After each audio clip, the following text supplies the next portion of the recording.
Bienvenue à cette édition du Bulletin des régions, une émission produite grâce à la collaboration des télévisions communautaires autonomes associées à Cogeco. Bonne émission.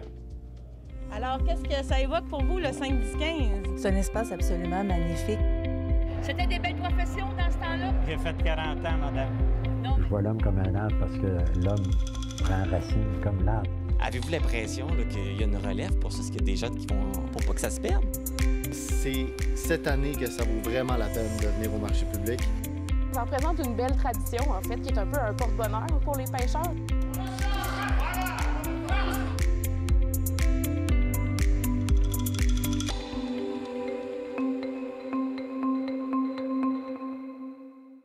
Au Bulletin des régions cette semaine, à Victoriaville, le monde municipal se projette en 2050 à l'occasion du colloque « Que nous réserve l'avenir ». À Lévis, l'entreprise Plastique Gagnon de Saint-Jean-Port-Joli inaugure une nouvelle usine.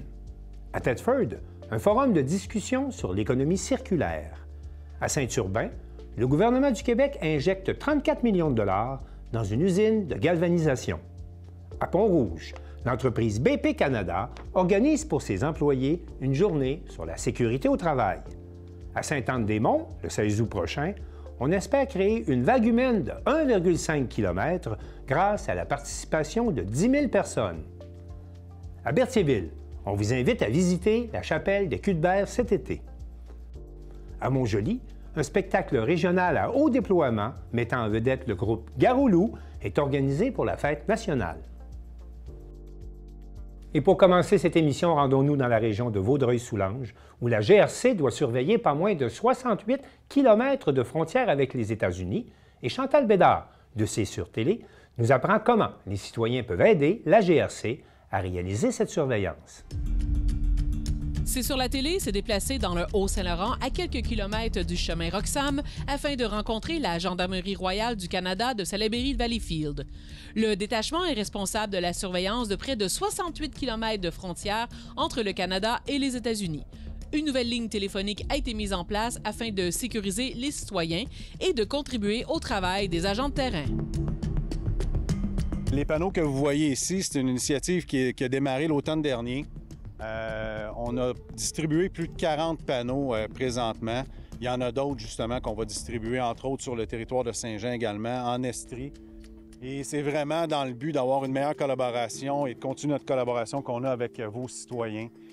Inspecteur Labrec, donc on est ici à Hemingford, on est collé sur la frontière américaine.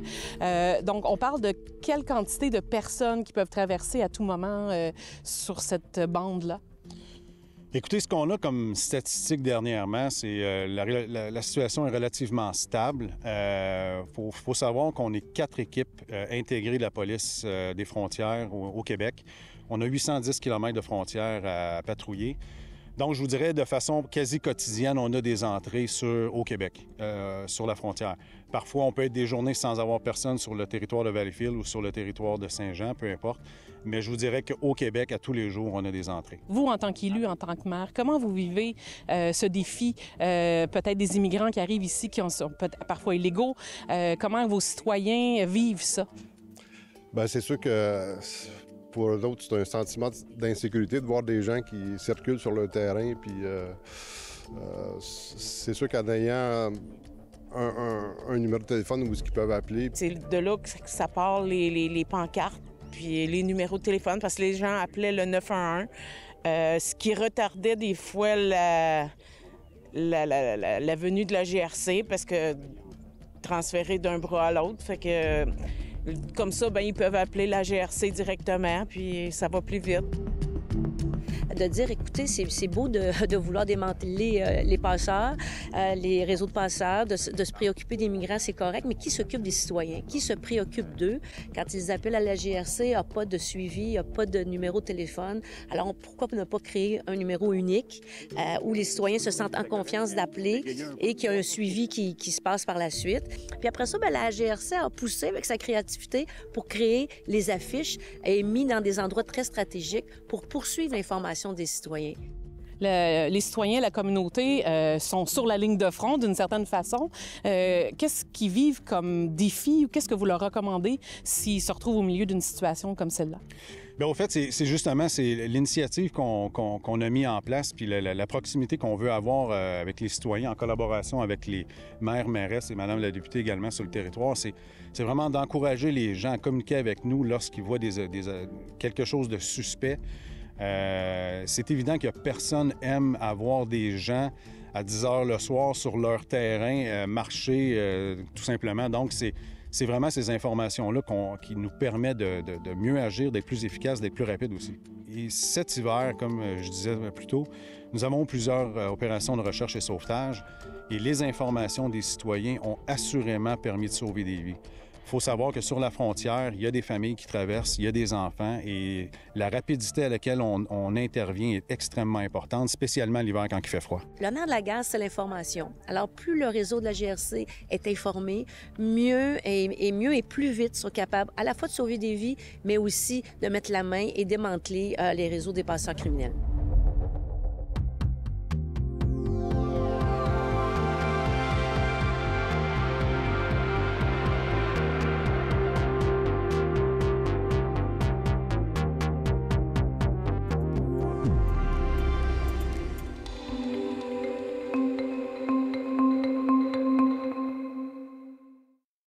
Que nous réserve l'avenir?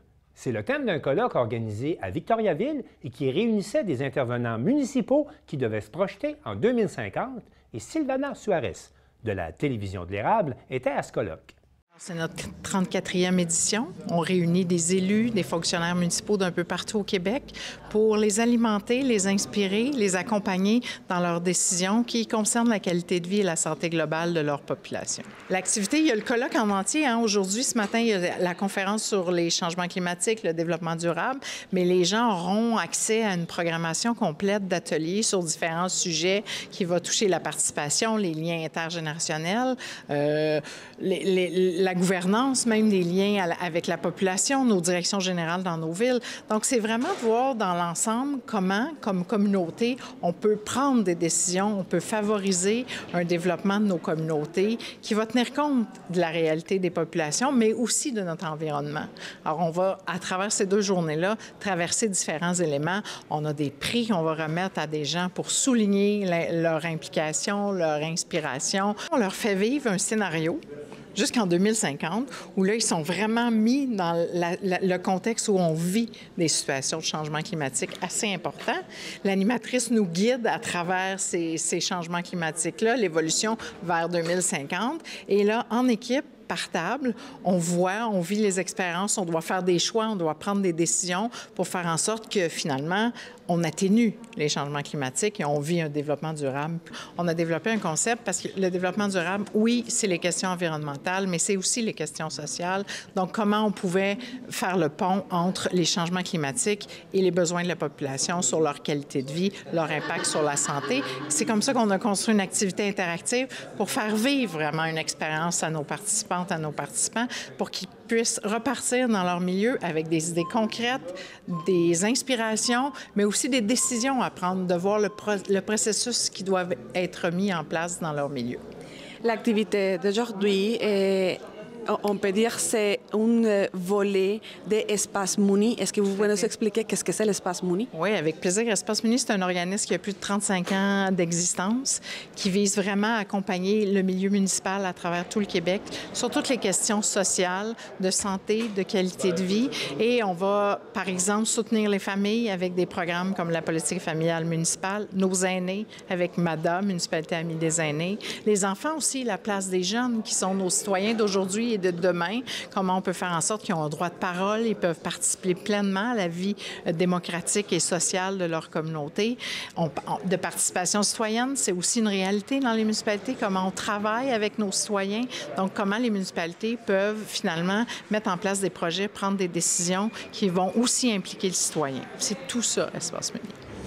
Une vague de chaleur extrême frappe le sud et l'est du Québec depuis maintenant 4 jours et inquiète de plus en plus les citoyens pour qui le souvenir de la sécheresse d'il y a quelques années est encore frais à leur mémoire. Selon la santé publique, cette vague de chaleur mettrait en danger la sécurité et la santé des populations, notamment celle des jeunes enfants et des aînés. Plusieurs personnes souffrant de maladies cardiovasculaires ou respiratoires ont dû être hospitalisées. Le taux d'occupation moyen des urgences au Québec a atteint hier un niveau alarmant de 170 %, alors que la métropole affichait, quant à elle, un taux de 242 %, un chiffre atypique pour la période estivale. Face à cette situation, les municipalités sont en alerte. Elles prolongent les heures d'accès aux piscines et insistent sur l'importance de s'hydrater pour limiter les risques. Elles lancent un appel à la solidarité entre les citoyens pour s'entraider et demandent aux organisations du territoire ayant des locaux climatisés de les mettre à la disposition de la population. Et à la météo, Noémie, on aura encore quelques journées de chaleur oppressante. En effet, cette année, bienvenue en 2030, les vagues de chaleur de plus en plus fréquentes et intenses incitent le gouvernement provincial à donner une directive visant à réduire les îlots de chaleur sur nos territoires. D'ici 2035, toutes les municipalités du Québec, sans exception, devront déminéraliser 30 % de leur surface pavée publique sur leur territoire et les reverdir en plantant des arbres à grand déploiement. 30 %, c'est énorme, mais c'est une directive, c'est pas une option, c'est une question de santé publique. Bon, juste pour clarifier, déminéraliser, c'est quoi?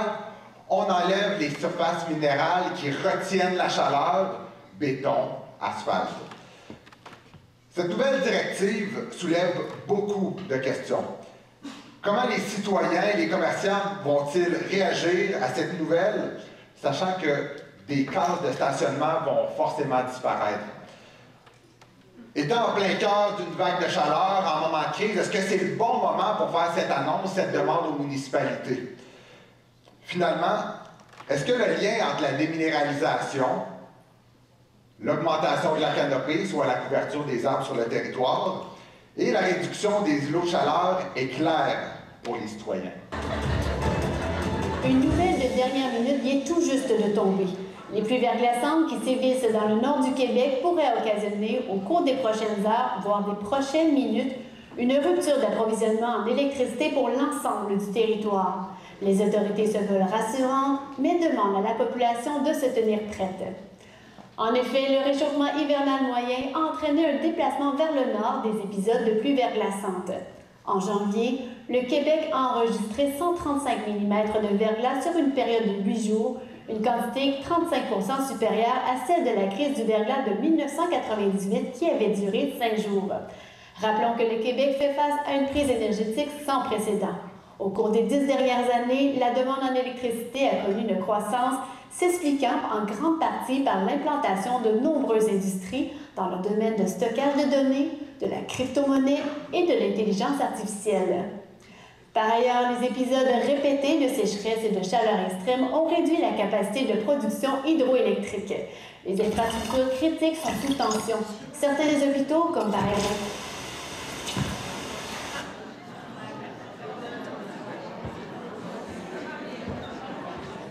Bienvenue en 2035. Il fait jusqu'à 3 degrés de plus qu'en 2004. Votre ville subit les contre-coups de cette panne généralisée, tout comme la nôtre. Arrêt de services municipaux, interruption de production pour plusieurs PME et hausse marquée de la précarité énergétique chez plusieurs citoyens et citoyennes. L'accès à Internet et aux différents modes de télécommunication est difficile et inconsistant dû à des pannes de serveurs et des centres de données. Les infrastructures critiques sont sous tension. Certains hôpitaux, centres de santé ne disposent que de 24 à 48 heures d'autonomie. Les populations vulnérables, particulièrement les aînés, ainsi que les personnes dépendantes aux dispositifs médicaux, sont fortement touchées. Les écosystèmes sont fragilisés. On observe une mortalité accrue au nord des espèces sensibles aux gels prolongés. Est-ce que pensez-vous qu'après l'activité, il y a une importance plus grande sur les décisions que les citoyens doivent prendre quotidiennement? Ah, assurément, assurément. Puis le rôle du conseiller, des maires, donc les conseils municipaux sont de plus en plus importants. Un, c'est d'être à l'écoute, mais surtout de jouer un rôle de leader, d'amener cette réflexion-là au niveau des populations, puis de les sensibiliser correctement, positivement, puis justement d'amener ce tissu social-là à un bon niveau pour être vraiment ensemble, unis pour oui, des défis, mais surtout sentir qu'une communauté sont derrière nous, donc éviter l'individualité. On est chanceux à Plessisville, on a vraiment une belle communauté unie. C'est ce qui fait notre distinction, donc miser sur cette force-là chez nous, ça sera important. Est-ce que, bon, après l'activité, vous pensez que vous avez accompli l'objectif de l'activité réellement pour, après peut-être, de connaître les décisions des citoyens? Pour retourner à l'image de semer quelque chose, je pense que c'est pas demain qu'on va récolter toutes les solutions. Mais à la fin de l'atelier, on faisait ce qu'on appelle un nuage de mots. On invitait les participants à écrire quelques mots pour dire qu'est-ce qu'ils avaient retenu puis ce qu'ils avaient envie de poser comme geste, comme action concrète de retour chez eux. Et les mots qui sont apparus à l'écran me font répondre « oui, on a vu solidarité, espoir, vivre ensemble ». Action, je pense que collectivement, on a envie de bouger, on a envie d'être créatif puis de faire face au changement climatique. Donc, nous, ce qu'on voulait tout simplement, c'était susciter des échanges, puis faire en sorte que dans un contexte de jeu, les gens commencent à réfléchir parce que quand on se retrouve au milieu d'une crise, c'est beaucoup plus difficile de prendre des décisions qui sont éclairées. Alors, on voulait faire ce travail-là en amont, puis je pense que pour ce volet-là, c'est mission accomplie.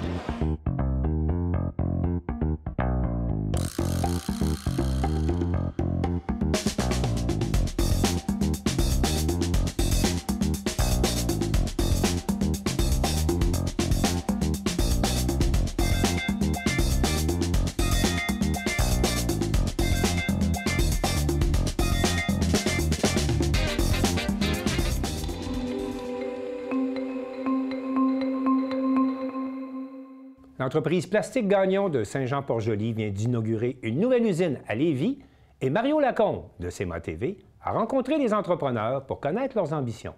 C'est jeudi que les dirigeants de Plastique Gagnon nous invitaient à l'inauguration de leur nouvelle usine située dans l'Innoparc à Lévis. On explique ici le but de cette acquisition. Danny Tremblay, vice-président Plastique Gagnon. En fait, le site de Saint-Jean-Port-Joli, on avait atteint la capacité maximale du terrain qui était possible de construire. On était entouré de champs agricoles, donc on a atteint la capacité maximale. On cherchait un partenaire pour grandir et on cherchait un lieu aussi pour construire notre usine pour les agrandissements futurs. Donc l'entreprise, le terrain qu'on a ici actuellement nous permet d'agrandir 2 fois encore en superficie. J'ai voulu également savoir ce qui a motivé l'entreprise d'acquérir ces terrains et d'en faire la construction de leur deuxième usine. Monsieur Guillaume Joly, directeur de l'usine de Lévis. Parce qu'en 2021, Plastique Gagnon a acheté Quéplace Injection. Moi, j'étais un des propriétaires de Quéplace Injection. On était déjà situé à Lévis, mais en location par contre. Et là, investissement d'acheter des nouvelles machines, louer des locaux un peu plus grands, on était rendu à une capacité que ça ne marchait plus, puis on était d'une efficacité très mauvaise. Là. On se marchait sous les pieds, puis on était rendu à un niveau qu'on n'était pas capable de robotiser. On n'avait pas assez d'espace. Fait que là, c'est pour ça qu'on s'est opté pour le choix de l'Innoparc, par contre. Là. Connu et reconnu depuis 67 ans comme fabricant de pièces de plastique moulées par injection au Québec, l'entreprise qui a son siège social dans la région de la Côte-du-Sud, plus précisément à Saint-Jean-Port-Joli, peut compter sur un apport extraordinaire de compétences et de passion avec ses 30 employés de l'usine de Lévis qui viennent s'ajouter aux 150 autres déjà en place. À nouveau, M. Joly. Ici, à Lévis, de plus, ça a créé environ 30 emplois de plus ici à Lévis, mais total employé, on est environ 180 avec les 2 usines ensemble avec Saint-Jean-Port-Joli. Cette nouvelle usine représente un beau défi et permettra de poursuivre sa croissance sur plusieurs marchés québécois et canadiens. Avec une augmentation de plus de 20 % de la capacité de production, Plastique Gagnon compte faire des percées dans de nouveaux secteurs de l'industrie des plastiques et des polymères, comme l'électrification des moyens de transport. Danny Tremblay, vice-président, nous explique la mission de ces 2 usines. En fait, sur les 2 sites, on fabrique les mêmes produits, on est capable de fabriquer les mêmes produits. Et notre clientèle est actuellement dans les sports motorisés. On est aussi dans l'automobile. On développe de plus en plus le marché de l'automobile. On est dans le minier. On est aussi dans la défense. Et on a 1000 clients dans toutes sortes de catégories que ce serait trop long d'expliquer. Mais entre autres, la fibre optique, le micro-injection. Nous, on part d'un dessin Puis, on fait les aménagements, on suggère aux clients des aménagements pour la rendre plus performante. Par la suite, on part en soumission et on fait fabriquer des moules pour les pièces. Une fois les moules fabriqués, on les teste, on les met au point et par la suite, on produit les pièces selon les relâches de clients qui souhaitent avoir. En terminant, la construction de l'usine de Lévis s'inscrit dans un plan de développement pour l'équipe de Plastique Gagnon. Rappelons que depuis 2019, plus de 25 millions ont été investis pour l'achat d'équipements, 22 presses et 8 robots, l'implantation de solutions technologiques ainsi que la réalisation de projets d'aménagement majeurs à son siège social. Mario Lacombe à Lévis pour CMA TV Information.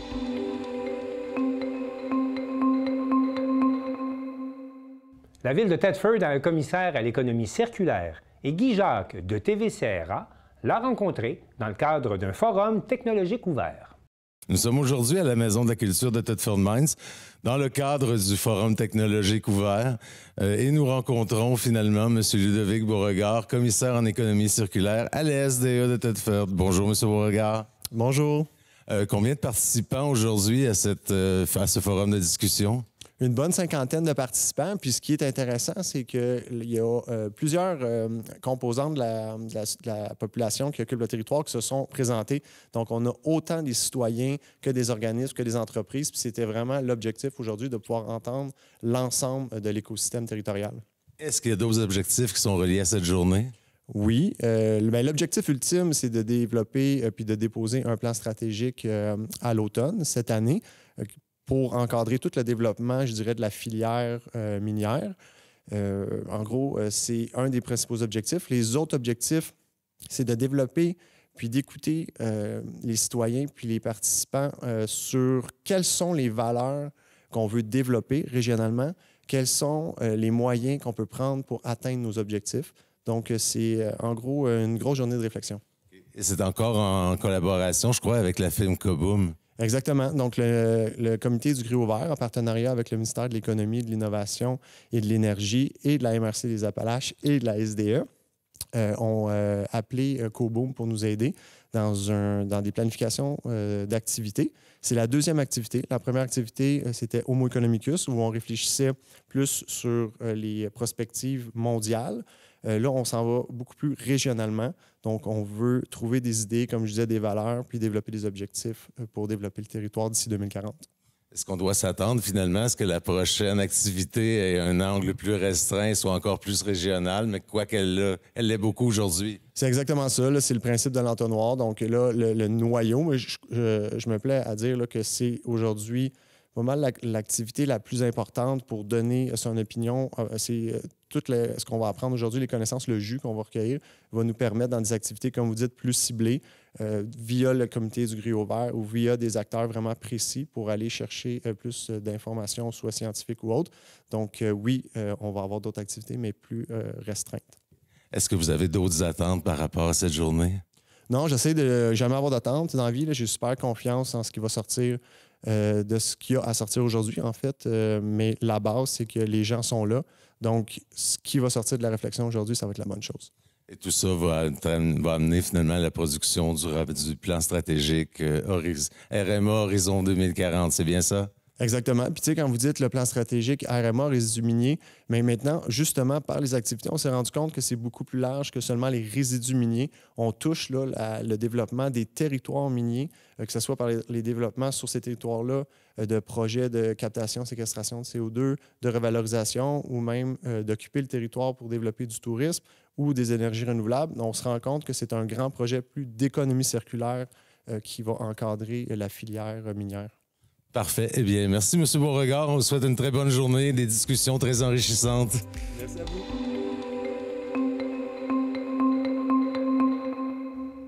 Le ministre responsable de la région de Québec, Jonathan Julien, était de passage à Saint-Urbain pour confirmer une importante aide financière de 34 millions de dollars à une entreprise de galvanisation. Un reportage de Mathieu Larivière de TVCO.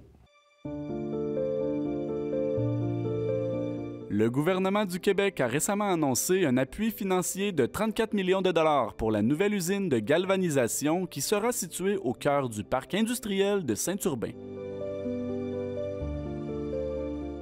En visite sur les lieux, le ministre de la Capitale-Nationale et des Infrastructures, M. Jonathan Julien, a précisé que la majeure partie de cette somme sera octroyée sous forme de prêt à l'entreprise dirigée par M. Charles Simard.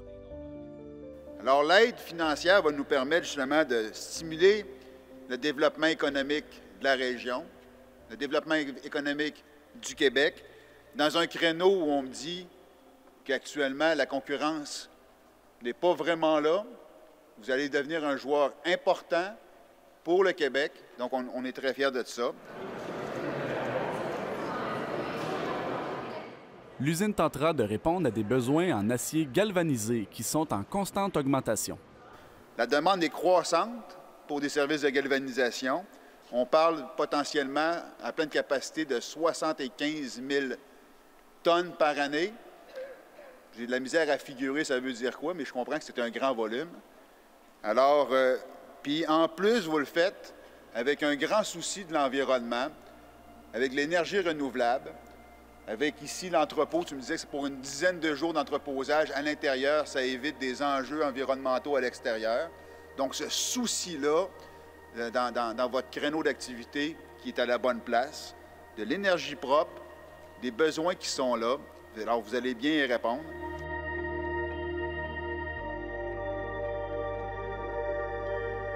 L'entreprise projette d'embaucher 95 personnes, dont la grande majorité pourra être formée sur place. Des emplois bien rémunérés, on l'a mentionné, près de 95 emplois où le salaire va être plus élevé que la moyenne dans la région de Charlevoix, plus élevé même parfois que la moyenne au Québec. Donc, ça va attirer des gens en région. Ça va, d'une part, donner du travail à nos gens en région, nos jeunes qui veulent un emploi stable, bien rémunéré, qui n'auront pas besoin d'aller nécessairement à Québec. Merci d'avoir fait ça chez nous, à Saint-Urbain. Merci de pas... Je sais que l'attrait des grands centres, parfois, la proximité aussi, c'est attirant, mais merci de faire ça chez nous. De donner envie aussi aux gens de rester dans la région. La maman en moi est jalouse de vos projets comme la garderie qui va être offerte, les soins de santé. Ce sont des choses qui vont faire en sorte que les gens vont avoir envie de rester ici dans la région et travailler pour vous. Le ministre Julien a rappelé que ce nouveau développement contribuera à diversifier l'économie de la région de Charlevoix. Ici, dans une région plus touristique, amener de l'industriel, ça, c'est une vraie diversification. C'est-à-dire que quand il y a des mauvais coups touristiques, industriels compense. Quand il y a des mauvais coups industriels, là, ça fait qu'on est plus stable. C'est-à-dire que, dépendant des aléas contextuels, on a une stabilité. Ça, c'est une vraie diversification. L'entrepreneur à la tête du projet révèle que des démarches ont déjà été entreprises afin d'organiser le recrutement de la main-d'œuvre. On a beaucoup de CV. On a fait le Salon de l'emploi de Charlevoix il y a quelques semaines. Puis il y a eu une très bonne réponse. Puis notre directrice des ressources humaines me disait qu'on a beaucoup de CV de rentrée. Donc ça va très bien de ce côté-là. M. Simard s'attend à ce qu'une grande partie des employés puissent être embauchés dans la région. Ça va être surtout des gens de Charlevoix, de Baie-Saint-Paul et toute la région. Mais il va y en avoir aussi qui vont venir peut-être de régions plus loin, mais quand même proches. Exemple, Saint-Idée-Cap, Ville-l'Abbé. Ça va être des gens qui vont venir de Saint-Anne-de-Beaupré. Des services complémentaires seront également offerts aux employés de l'entreprise. Entre autres, on va avoir un service de garderie là, pour les enfants de nos employés. Puis on veut mettre aussi en place une infirmière à temps plein pour nos employés, là, puis faire des suivis de CSST où les gens veulent faire prendre leur pression. Le gouvernement du Québec reconnaît le volet éco-responsable du projet qui limitera grandement les rejets dans l'environnement. Il y a un volet de 9 millions qui est lié à l'environnement, dans le montage de 35 millions. Fait que c'est certain que ce volet-là est relié au fait qu'il est éco-responsable, carboneutre, en tout cas, je pense qu'il l'est presque s'il ne l'est pas. Énergie renouvelable, avec un traitement intérieur qui empêche justement de contaminer les sols extérieurs. C'est pour ça que l'entrepôt aussi permet d'entreposer pour 10 jours. Fait que c'est sûr qu'une partie du financement du gouvernement est directement liée à ça. La mise en opération de l'usine s'effectuera potentiellement au début de l'an prochain. Les prochaines étapes, ça va être de terminer notre bâtiment, installer notre ligne de galvanisation. Et puis ensuite, Mélanie, notre directrice des ressources humaines, va engager les travailleurs, j'imagine au mois de novembre, quelque chose comme ça, dans ces alentours-là. Puis ensuite, on pense faire le premier dipping, le premier trempage au début de l'année 2026. La mairesse Claudette Simard a tenu à souligner que l'inauguration de l'usine Galveco marquera un tournant important pour l'avenir de sa municipalité. Pour Saint-Urbain, la venue de Galveco amènera à continuer le développement plus rapidement de la municipalité, d'accueillir de nouvelles familles, de nouveaux services, des emplois. Alors je souhaite le meilleur des succès à votre entreprise et sachez que vous pourrez toujours compter sur la collaboration de notre municipalité. Plusieurs partenaires publics et privés ont contribué aux investissements du projet qui est aujourd'hui estimé à 70 millions de dollars.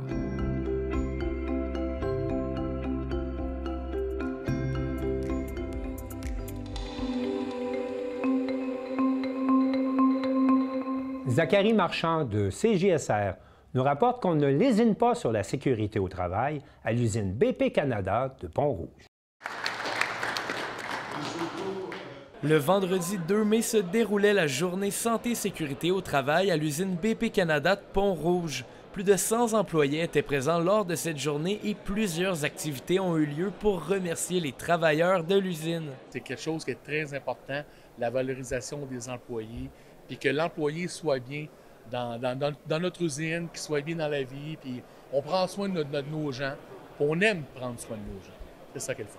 Ça fait maintenant plus de 2 ans que BP Canada a été acquis par l'entreprise Saint-Gobain.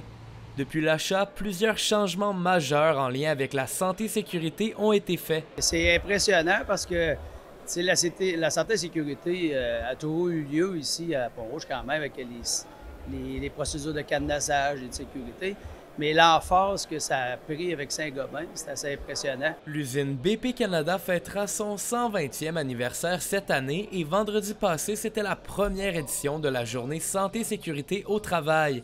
Il aura fallu moins d'1 an à l'entreprise Saint-Gobain pour mettre en place une journée de la sorte à Pont-Rouge. C'est une première, la journée sécurité, puis ça montre que l'évolution que Saint-Gobain apporte à l'usine. L'usine de Pont-Rouge a été exceptionnellement mobilisée toute la journée du vendredi pour que les travailleurs puissent participer à cet événement et le directeur semble très satisfait de l'engouement de ses employés. Selon ce que je vois, le taux de participation est très élevé. Ça me fait agréablement surprise. Le monde s'implique, le monde semble intéressé, les activités, tout ça. Je pense que c'est de la bonne augure pour les années à venir aussi. En termes d'activités, les employés étaient servis. Dès 7h30, les membres du personnel pouvaient profiter d'une collation offerte avant d'assister au discours des dirigeants. Ensuite, de 9 à 10 heures, 3 présentations interactives ont été présentées par le coordonnateur Santé et Sécurité au travail. Après cela, une remise de prix et de trophées a eu lieu pour féliciter certains travailleurs ayant respecté de façon exemplaire les mesures de santé et sécurité. Par la suite, les employés avaient accès à de nombreux ateliers pratiques pour perfectionner leurs connaissances en SST. La journée s'est complétée avec un party pizza sur l'heure du midi. Cette journée n'aurait jamais vu le jour sans le travail d'Eugène Mavungu, le coordonnateur de santé et sécurité au travail et de son comité d'organisation. Cette journée a été réalisée également de concert avec mon comité d'organisation et je tiens à souligner tous les efforts que nous avons réalisés et pour vous dire, je suis très content de ce qui vient de se passer ici à l'usine. L'entreprise Saint-Gobain compte maintenant plus de 160 000 employés répartis dans 80 pays et compte offrir une journée de santé et sécurité au travail dans toutes ses usines à chaque année. Un reportage de Zachary Marchand, CJSR, Pont-Rouge.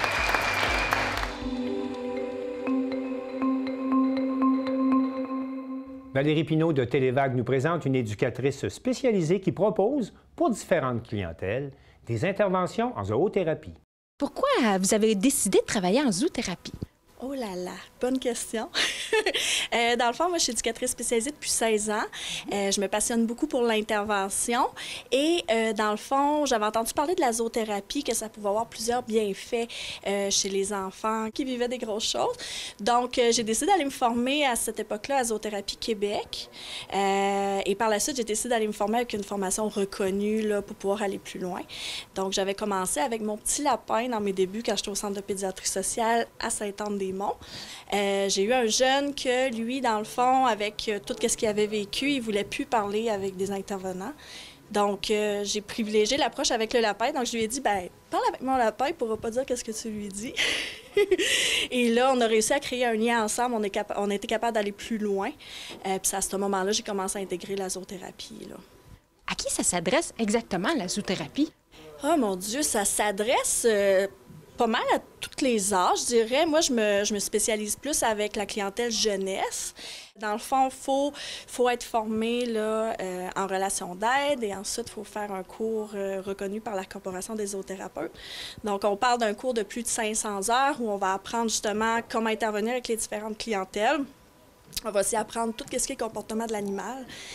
Les soins, comment aussi le toilettage et tout ça, pour justement être toujours à l'affût là, si notre animal se sent bien ou moins bien là, pendant un atelier. C'est quoi les sortes d'animaux qu'on peut faire de la zoothérapie avec?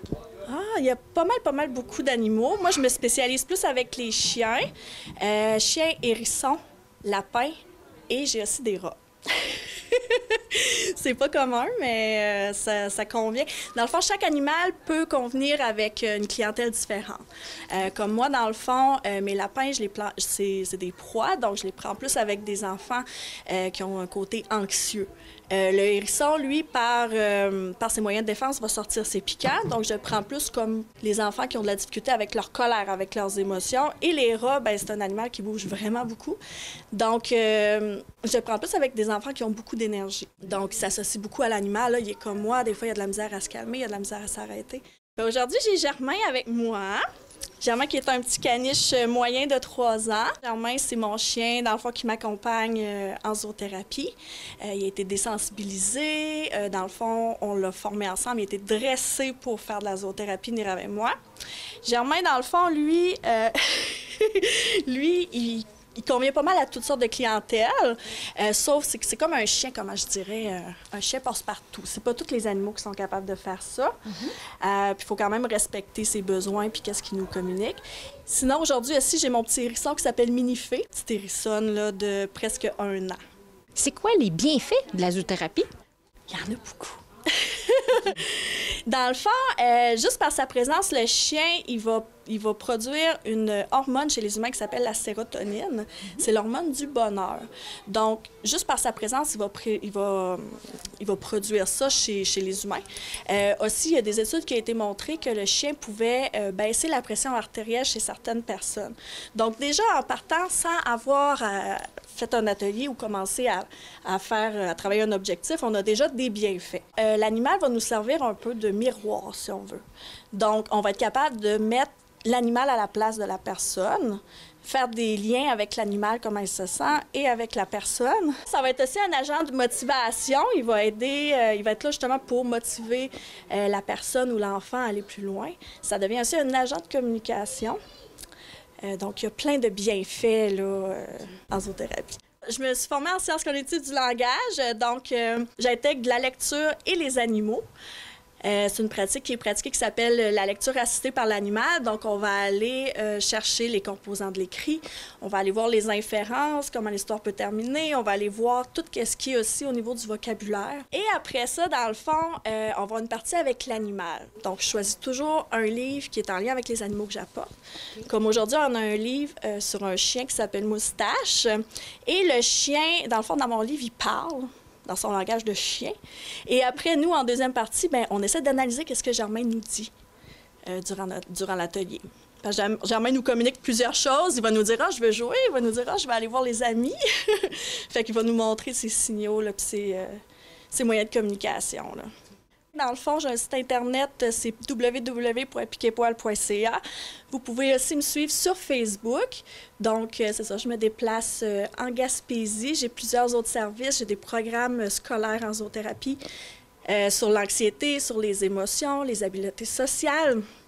Je fais aussi des visites animalières, zoolecture et aussi des suivis individuels là, pour les petits cocos qui ont des difficultés. Merci, Linda. C'est très intéressant. Bien, merci beaucoup.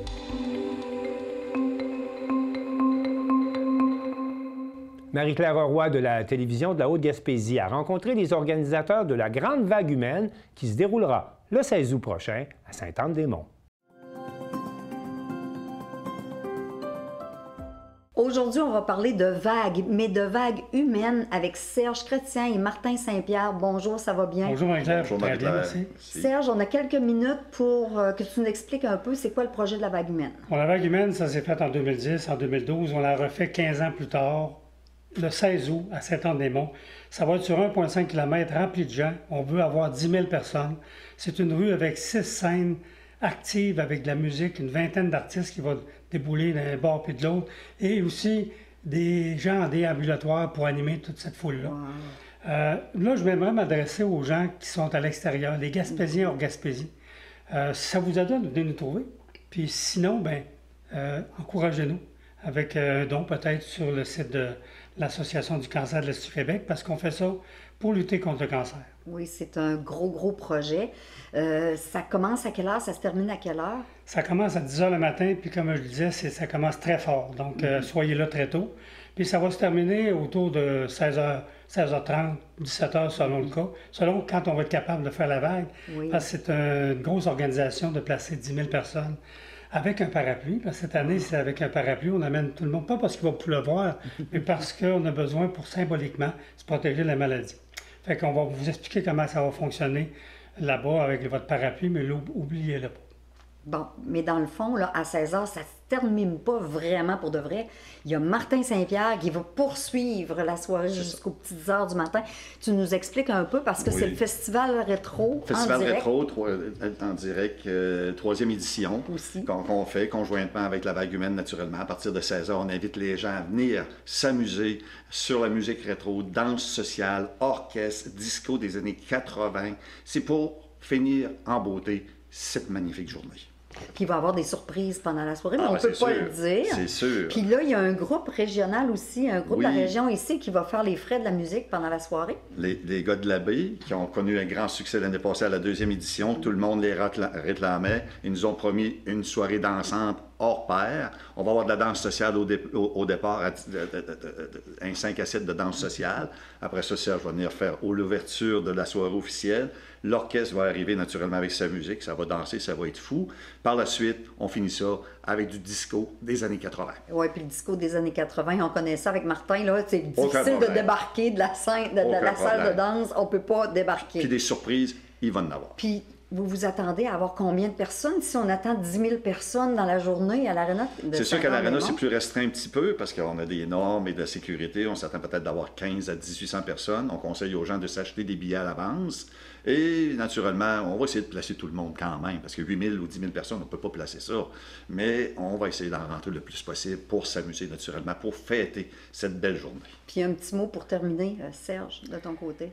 Bien, c'est l'activité, je pense que ça va être l'activité de la décennie, j'aime ça dire ça. Ça va être le fun parce que c'est rassembleur. On le fait pour la bonne cause. Tout le monde connaît quelqu'un qui est touché par la maladie, le cancer. Fait que c'est dur, la maladie, mais cet événement-là fait que ça va être un peu moins dur peut-être. C'est ce qu'on souhaite. Les deux objectifs, c'est d'avoir le rassemblement, que les gens viennent nous trouver pour trouver réconfort, trouver du support avec l'ensemble des gens qui sont là. On sait comment ça peut être dynamisant. Puis l'objectif financier aussi, bien sûr, parce qu'on a un objectif. En 3 vagues, l'objectif, c'est 100 000 $. À partir de 2010, les 2 premières, on avait donné 68. Là, on vise 32, puis les objectifs, c'est fait pour être dépassés. Oui, exactement, largement. Martin? Moi, écoute, ensemble, on peut réussir. Ça, c'est certain. Moi, je suis convaincu qu'ensemble, on peut faire des grandes choses. Ça fait qu'on vous invite le 16 août à Saint-Anne-des-Monts. Et le slogan, c'est pas pour rien, c'est ensemble, tout est possible.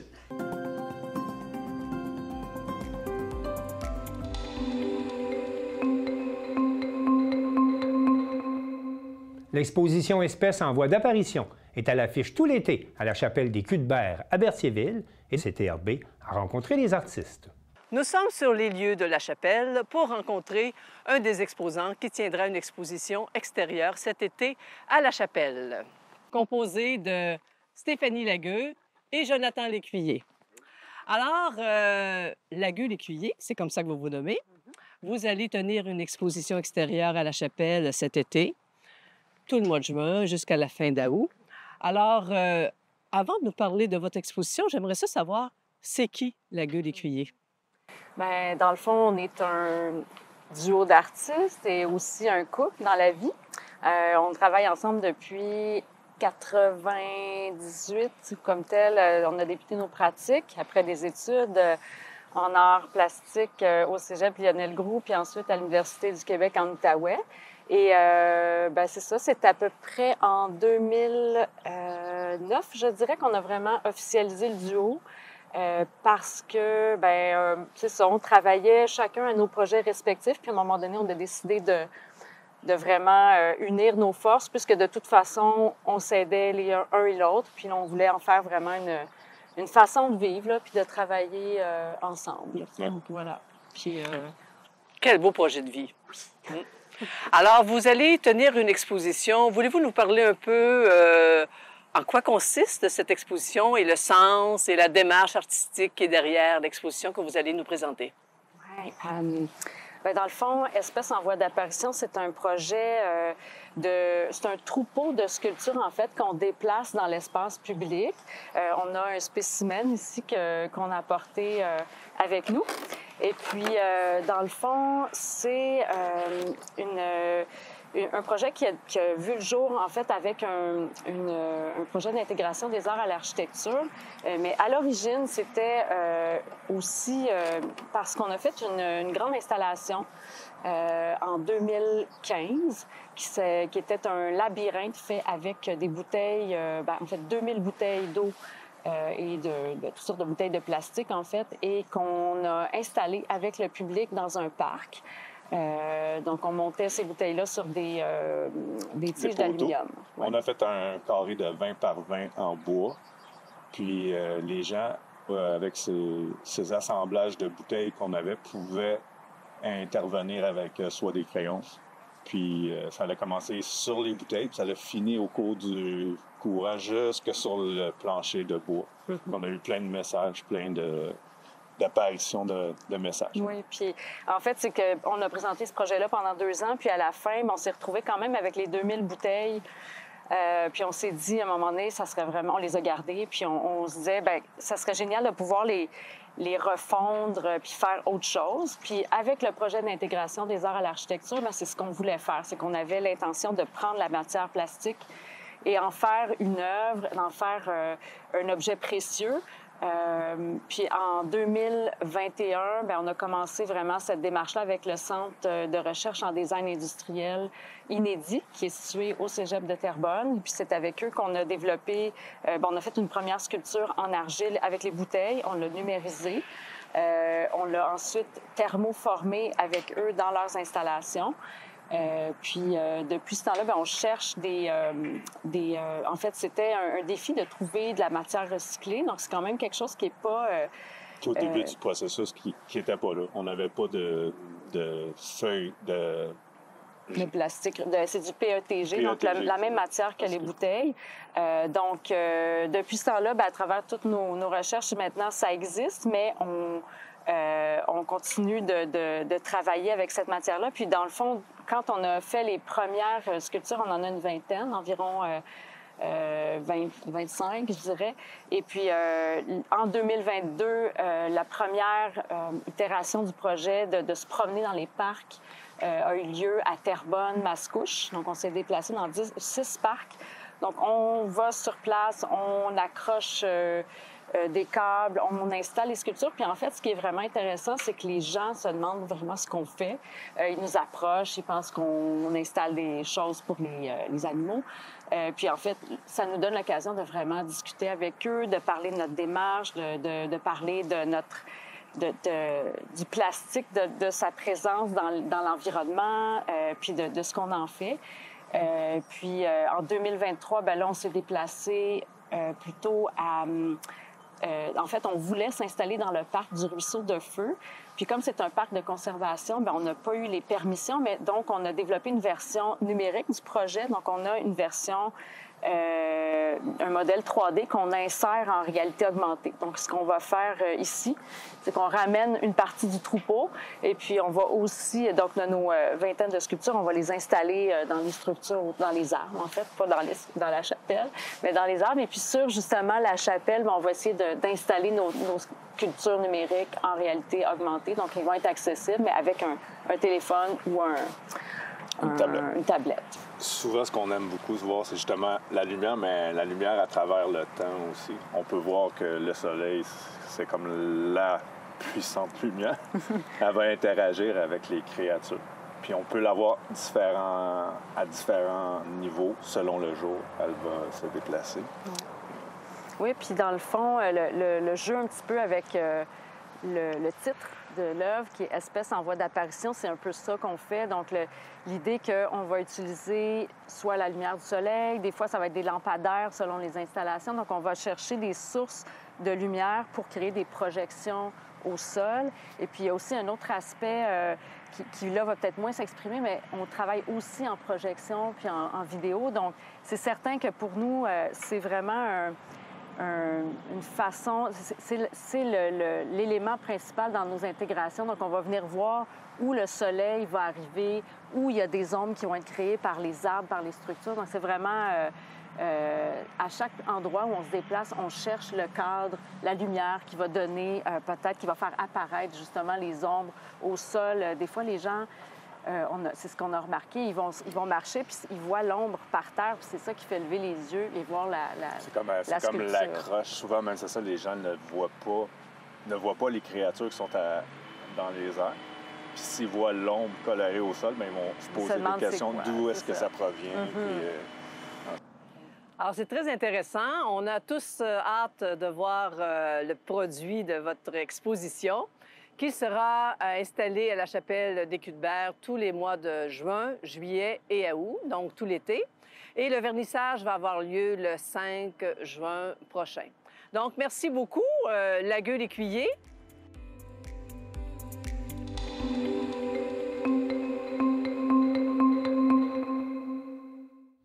Un spectacle régional à haut déploiement soulignera la fête nationale le 23 juin prochain à Montjoly, avec entre autres le groupe Garou-Loup, qui soulignera son 50e anniversaire, nous apprend Marc Després de la télévision de la Métis.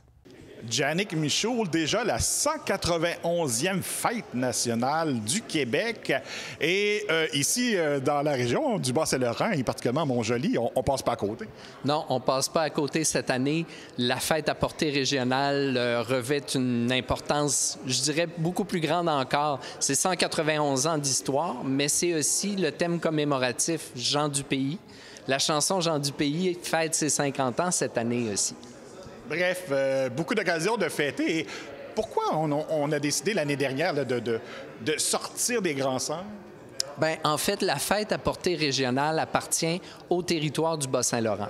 Dans chacune des régions administratives au Québec, on a une fête de portée régionale qu'on appelle. Et dans la plupart des régions, cette fête-là se déplace de ville en ville, dans les villes principales du territoire.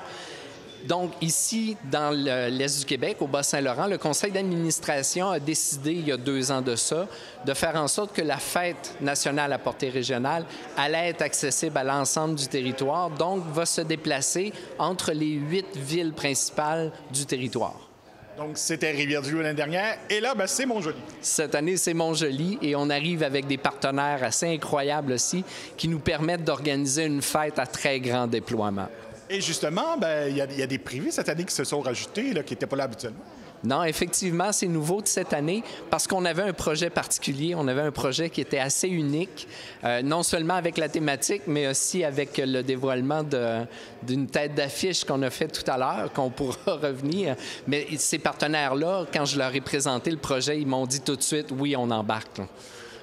Et on peut mentionner donc Desjardins et Mallette là, qui ont dit oui. Desjardins et Mallette, on a Pascal Bérubé, le député provincial aussi, la ville de Montjoly, évidemment, qu'on ne peut pas passer à côté. Maïté Blanchette-Vézina, qui est la ministre régionale du Bas-Saint-Laurent aussi, qui participe à ça. Donc, on a beaucoup de gens qui ont mis, comme on dit, la main à la pâte pour réussir à créer cette fête-là. Et tant qu'à y être, tant qu'à souligner en gras, 50e anniversaire de Garou-Loup cette année, et le groupe sera ici de façon exclusive à Montjoly. C'est unique. C'est unique ce qu'on a réussi à faire là. Après avoir discuté avec Michel Lalonde pendant presque 2 ans, à quelques reprises, puis de dire « Ah, Michel, ça serait le fun d'essayer de refaire vivre Garoulou », je pense que lui, il le portait dans son cœur aussi et qu'il voyait en quelque part dans sa tête 50 ans d'histoire, 2025, les 50 ans de Garoulou. Alors, il nous a préparé un spectacle pour refaire vivre tous les grands succès de Garoulou. Et il faut le dire, c'est pas un spectacle hommage, là. Ce sont les vrais qui sont ici. Bien, Michel Lalonde, qui est le cofondateur du groupe, évidemment, les membres du groupe sont assez vieillissants. On a la possibilité que son frère Marc vienne. C'est pas encore officialisé, mais par contre, le groupe qui a été réuni est un groupe professionnel qui va nous rendre hommage à Garoulou, mais c'est pas un spectacle hommage, c'est vraiment Michel Lalonde. Et à ce moment-là, bien, c'est d'autant plus exceptionnel que, comme c'est la fête nationale, c'est gratuit. C'est gratuit, puis en plus, on va inviter même nos voisins du Sud, nos cousins au Nouveau-Brunswick, qui sont aussi dans le monde des francophones et qui ont un amour pour ce groupe-là. Donc, on va se réunir, puis on va revivre ces années-là de Garoulou. Bref, on marque quelle date et quel endroit à son horaire? C'est le 23 juin. À compter de 16h30, on a une fête familiale avec Chantois puis Bob Arsenault. À compter de 18h30, c'est le grand spectacle régional qui commence jusqu'à 22h. On est à l'amphithéâtre Desjardins de Montjoly. S'il fait beau, on est à l'extérieur. Et s'il fait pas beau, on est à l'intérieur de l'aréna. Et autre nouveauté, donc il y aura aussi une bière Garoulou. Ah, bien, il fallait marquer l'histoire, hein? On a fait avec une entente avec le Ketch, on a fait une entente pour faire un tirage limité d'une bière à 760 canettes qui sont à l'effigie et qui s'appelle la Garoulou et qui est à l'effigie de la Fête nationale à Montjoly le 23 juin 2025. Donc, c'est un item souvenir en même temps. Et ce sera disponible seulement le 23? Seulement le 23, en quantité limitée. Et le service de bar et de hot dog va être au profit du club Les Espadons. Bref, on invite les gens là, à venir faire leur tour à Montjoly. On a de la place pour accueillir tout ce monde-là. On a de la place pour accueillir amplement de gens. Venez en grand nombre, ça va être inoubliable. Par contre, pour l'hébergement, on peut suggérer aux gens de faire rapidement quand même. Réservez un peu d'avance, effectivement, parce que les chambres risquent de s'envoler très rapidement. Bien, merci beaucoup et on se souhaite une bonne fête nationale. Bonne fête nationale, tout le monde.